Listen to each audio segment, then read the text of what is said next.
Fala pessoal, tudo bem com vocês? Bom, vamos lá? Vamos para mais uma aula? Vamos entrar hoje na unidade 2, vamos falar sobre funções do primeiro grau. Então vamos lá, acompanha comigo. Início de conversa. Desde os primeiros anos escolares, você tem estudado várias situações que envolvam sequências numéricas e não numéricas. Na maioria das vezes, tais sequências apresentam padrões que permitem descobrir quais são os próximos elementos. Por exemplo, os dias da semana, os meses do ano, a sequência dos números ímpares, a sequência dos números quadrados perfeitos, etc. Os padrões também estão presentes em diversas áreas do conhecimento.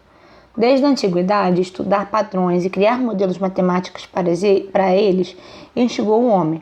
É comum em nossos estudos buscarmos a generalização desses padrões por uma lei de formação, apresentada pela linguagem simbólica. Nessa unidade, você vai explorar a ideia sobre funções, um dos conceitos mais importantes de matemática que ocupa um lugar de destaque em vários de seus tópicos, bem como as outras áreas do conhecimento. É comum e conveniente expressar fenômenos físicos, biológicos, sociais, etc., por meio de funções. A ideia de função está presente quando relacionamos duas grandezas variáveis.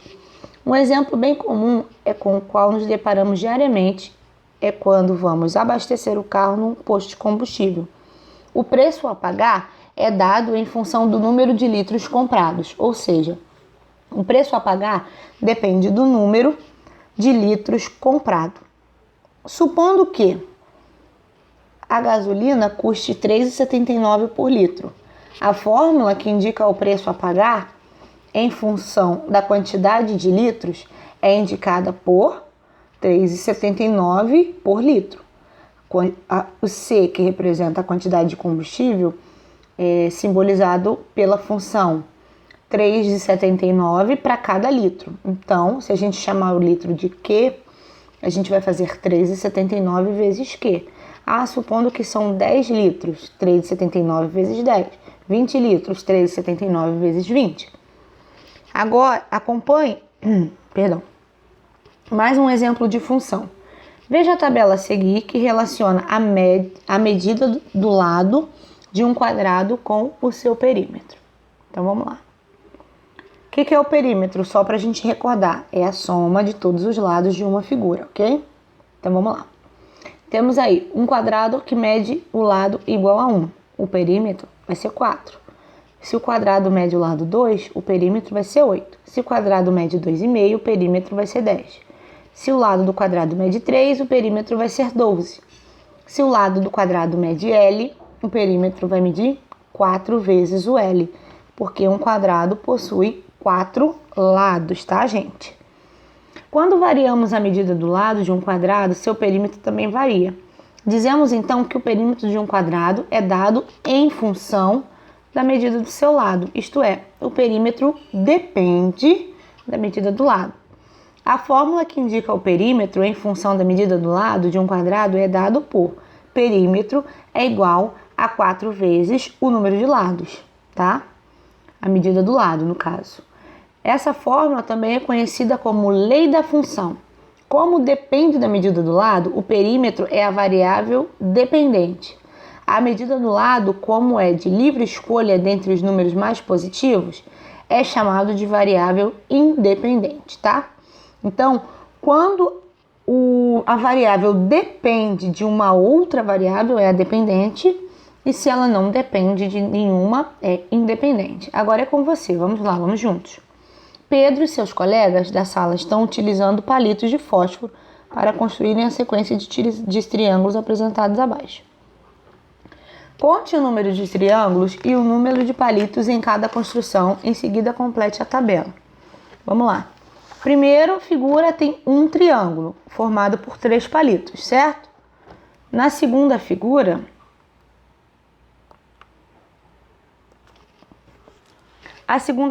tem 2 triângulos formados por 5 palitos, 3 triângulos formados por 7 palitos e 4 triângulos formados por 9 palitos. Agora responda o que se pede em cada item. Quantos palitos serão necessários para a construção de 5 triângulos? Você pode ver ali que tem uma sequência, né? Então, se a gente parar para pensar a sequência,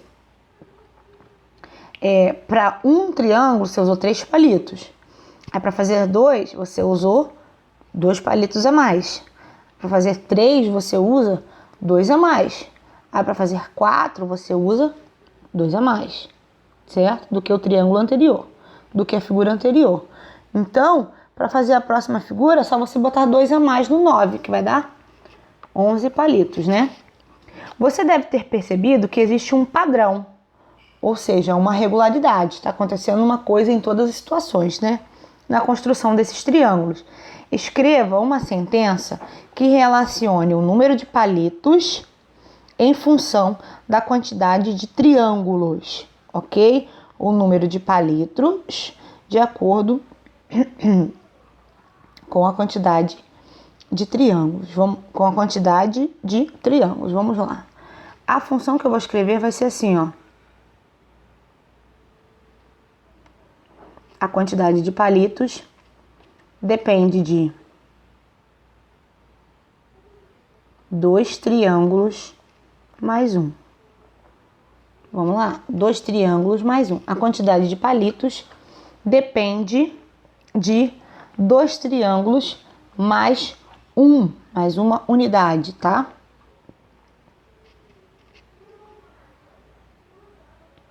Continuando.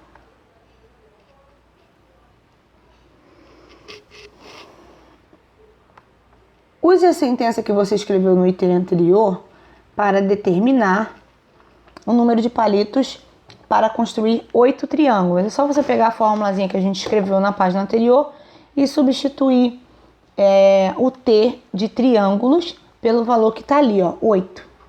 Deixa eu pegar aqui a caneta. 8 triângulos. O número de palitos equivale a 2T mais 1, certo? Então é só você botar o 8 aqui, ó, no lugar do T. P é igual a 2 vezes 8 mais T. Ok? E assim você faz. Mais um, desculpa. Mais T não, mais um.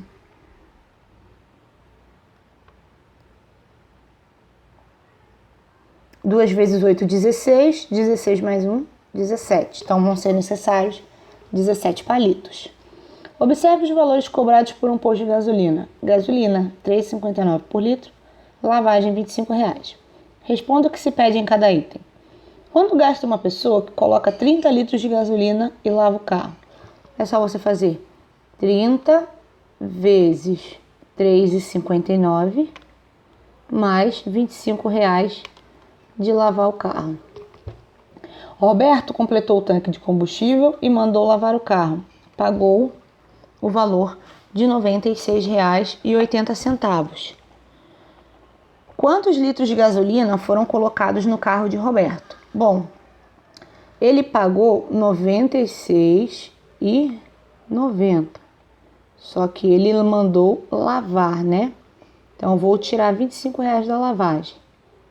Vai me sobrar R$ 71,80. Se eu dividir por o preço da gasolina, eu vou descobrir que ele colocou 20 litros de gasolina. Tá bom? Escreva uma sentença que indica o valor a ser pago, Y, por uma pessoa que abasteceu e mandou lavar o carro em função de X. Vamos lá? Y em função de X, vamos lá. Vamos supor que ela vai botar X litros de gasolina. R$ 3,59 por litro, então vezes X, mais a lavagem do carro. Essa vai ser a função que vai indicar aí quanto essa pessoa vai gastar. Número 3. Para cada item, escreva uma fórmula correspondente. Deixa eu puxar aqui para cima a página.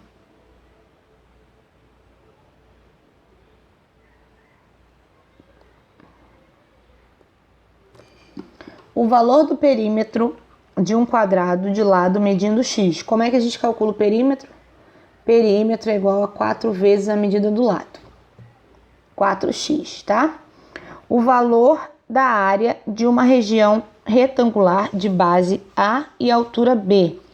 A área é o que, gente? Base vezes altura, né? Então, A vezes B. Ok? O valor da área A de uma região triangular de base M e altura N. Como que eu calculo a área do triângulo? Base vezes altura dividido por 2. Então, é base M, altura N, dividido por 2. O valor do volume de um paralelepípedo com dimensões A vezes B vezes C. O volume é A vezes B vezes C. É o produto das 3 dimensões, né? Seguindo para a próxima página, a gente tem o seguinte. Na lanchonete de um clube, o atendente elaborou a seguinte tabela. Número de sanduíches. 1. Preço a pagar, R$ 2,50. E aí vai aumentando, né? Comprou 2, paga R$5. Comprou 3, paga R$ 7,50. Por aí vai. Qual o valor a ser pago por 4 sanduíches? R$10. Tá escrito aí, né? Quantos sanduíches podem ser comprados com R$ 7,50? 3 sanduíches. Qual é a fórmula que indica o preço Y a pagar numa compra de X sanduíches? Bom, fácil.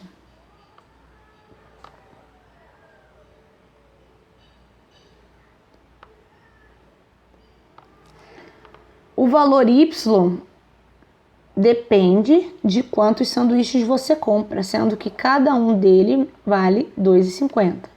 Então, 2,50 vezes X. Se eu comprar 10, 2,50 vezes 10, R$25. Se eu comprar 15, 2,50 vezes 15. Então, essa é a função em relação a X, né? 5. Um tanque de água estava cheio e precisou ser esvaziado para manutenção. De acordo com o gráfico abaixo, é possível perceber a variação do volume de água em litro em função do tempo em minuto. Analise o gráfico e responda a questão. O que acontece com o volume de água desse tanque à medida que o tempo vai variando? Bom, você pode perceber que o volume vai baixando, né? O tempo vai passando e o volume de água vai diminuindo, né? Então, o que acontece com o volume de água? O volume de água vai se reduzindo através do tempo. Enquanto o tempo for passando, o volume de água vai diminuindo, tá? Então, essa é a resposta. Anota essa resposta aí, por favor.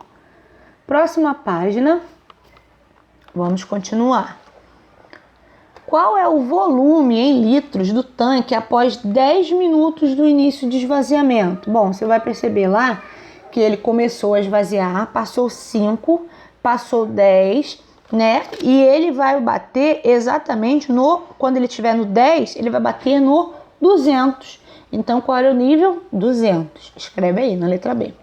Quanto tempo levou para o tanque ficar totalmente vazio? Ou seja, quando o gráfico bateu lá no 0, né? Quanto que o tempo... Olha no seu livro, acompanha no seu livro que eu estou acompanhando aqui no meu também. Ó, quando o gráfico bateu aqui no 0, qual foi o minuto que ele parou? 35 minutos. Então, você vai escrever aí, ó, 35 minutos, tá? É importante saber que... Vamos lá, vamos agora à definição de função. Tabela, gráfico e expressão são os modos mais comuns de representar função. Definição de função. Função é uma relação entre dois conjuntos, ou seja, uma coisa que depende da outra. Existe um relacionamento. A gente falou de muitos exemplos aqui agora. Um deles foi o do abastecimento. Então, o preço a ser pago no posto depende de quanto você vai pôr de gasolina. O preço a pagar numa lanchonete depende de quantos sanduíches você compra. Então, função é essa relação entre dois conjuntos, entre duas informações, tá? Dados dois conjuntos não vazios, A e B. Dizemos que foi estabelecida uma função de A em B se cada elemento de A corresponde a um único elemento de B.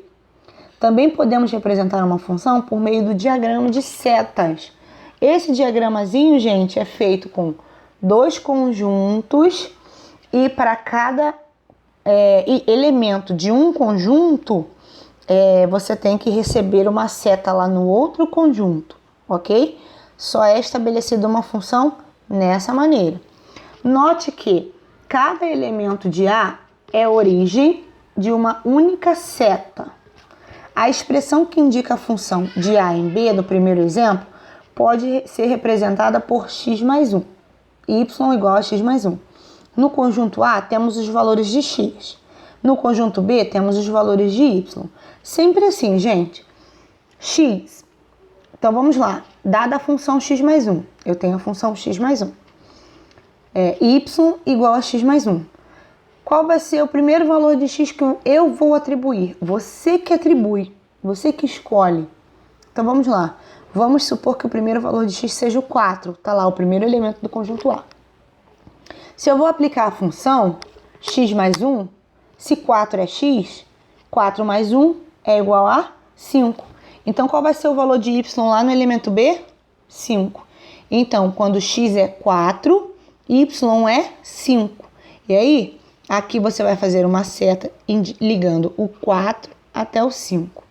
Aí, quando x for 6, 6 mais 1, 7. Então, 6 e 7. Quando x for 6, y vai ser 7. Então, você vai ligar daqui para o 7, do 6 para o 7. E assim por diante, tá? Cada seta determina um par ordenado. Lembram-se quando vocês estudaram plano cartesiano? O plano cartesiano, ele é igualzinho à batalha naval. Você lembra da batalha naval? Que tinha linha e coluna? Assim como esse gráfico aqui. Então, esse eixo aqui é o eixo das abscissas, que é o eixo que representa os valores de x. E esse, o eixo das ordenadas, que é o eixo que representa os valores de y, tá? Então, aqui a gente vai colocar os valores de x, que estão lá no conjunto A, e aqui os de y, que estão lá no conjunto B. E aí a gente forma pares ordenados. Tá vendo aqui, ó, que tem a setinha ligando o número daqui com o número daqui? Tá vendo? Eixo das abscissas, horizontal, eixo das ordenadas, vertical. X, y, tá? Então, para cada x tem um y, para cada x tem um y. E aí, você vai formando esses pontos, e então você constrói o seu gráfico, tá? A expressão que indica a função de A em B, no segundo exemplo, pode ser representada por 0 vezes x. Como y pode ser indicado por x, nós temos que a função de menos 1, ou seja, f de x, f de menos 1, quando x for igual a menos 1. Quando x for igual a menos 1, 0 vezes menos 1, 0. Quando x for igual a 3, 0 vezes 3, 0. Quando x for igual a 7, 0 vezes 7, 0. Quando x for igual a 15, 0 vezes 15, 0. Os pares ordenados dessa função são menos 0, menos 1, 0, 3, 0, 7, 0, 15, 0. Ok? Todos aí vão ter resultado igual a 0. Mas atenção, nem sempre a correspondência entre dois conjuntos indica uma função. Veja, não é função, pois o elemento 2 em A não possui correspondente em B. Não é função, pois o elemento 9 em A se relaciona com dois elementos. Eu vou voltar aqui. Só é uma função de A em B se cada elemento de A corresponde a um elemento de B. Então, vamos lá. Aqui tem um elemento de A que não está correspondendo a ninguém. Então, não é função. E aqui, um elemento de A está correspondendo a dois elementos diferentes em B. Também não é função. Porque cada elemento de A tem que ser correspondido a um elemento de B. Um só. Aqui foi a 2. E aqui não foi correspondido a nenhum. Então, também não é função. Domínio, contradomínio e conjunto imagem de uma função. Dada uma função de A em B, o conjunto A chama-se domínio. Ou seja, o ponto de partida das setas se chama domínio. Que também... Desculpa, coceirinha no nariz. Que também é o conjunto do eixo x, né? Que representa os valores de x, os valores que você escolheu para x. chama-se domínio da função. O conjunto B chama-se contradomínio da função, que é o conjunto que recebe as setas, que é o conjunto do eixo Y, que é das ordenadas, né? Os elementos de B correspondentes de A são chamados de imagem. Observa só o exemplo. Tem o conjunto A, que está partindo uma seta de cada elemento. Tem o conjunto B, que está recebendo 4 setas. Mas tem 3 elementos sem receber setas no conjunto B. Todo o conjunto B é o contradomínio. Todo o conjunto A é o domínio. Mas os elementos que recebem as setas, somente aquele que recebe as setas é chamado de imagem. Então vamos lá. Qual é o domínio? Todo o conjunto A. Qual é o contradomínio? Todo o conjunto B. Qual é a imagem? Os elementos que estão dentro de B que recebem setas. Os que não recebem não são parte da imagem, tá? Gráficos e funções. O gráfico de uma função ajuda a visualizar a variação entre as grandezas, uma dependendo da outra.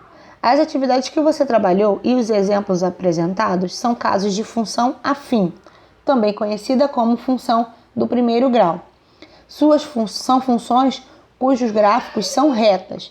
Essa função que a gente fez aqui nesse exemplo não é uma função do primeiro grau. As funções do primeiro grau são funções que são representadas por retas, tá? Toda função afim pode ser escrita na forma de y igual a ax mais b, sendo a e b números reais e a tem que ser diferente de zero. Vamos construir o gráfico da função y igual a 2x mais 1. Atribuímos quaisquer valores reais a x e obtemos, pela substituição, os valores correspondentes de y. Então vamos lá. Você que vai escolher os valores para x. Deixa eu fazer aqui. 2x mais 1. Olha como a gente constrói o gráfico e é muito fácil. Eu vou pegar a função y igual a 2x mais 1.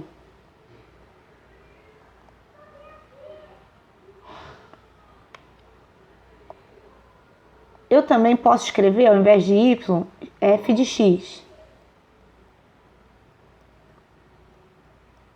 Ok? Então, vamos lá. Essa é a minha função. Eu vou fazer, assim, uma tabelinha para organizar o meu pensamento. Nessa tabelinha, eu vou botar a minha função. F de x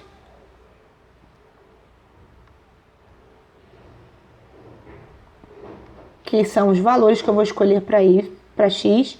E aqui, ó, 2x mais 1, que vai ser o valor que eu vou calcular e encontrar o y, né? Depois, aqui do lado, eu vou escrever o par ordenado que eu criei. X e y, tá? Que é o valor que eu vou botar aqui no x e é o valor que eu vou encontrar aqui no y. Ok? Então, vamos lá.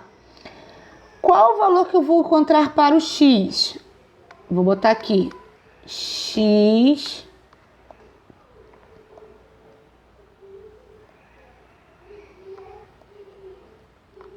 o valor de x, você que vai escolher. Eu não preciso dizer para você qual o valor que você tem que escolher. Você que escolhe. Só que você precisa de ter, no mínimo, 2 pares ordenados. Definição de reta. Eu só consigo desenhar uma reta baseada em 2 pontos. 2 pontos ligam uma reta, formam uma reta. Então, eu vou escolher 2 valores para x. Eu vou fazer fácil, tá? 2 e 3.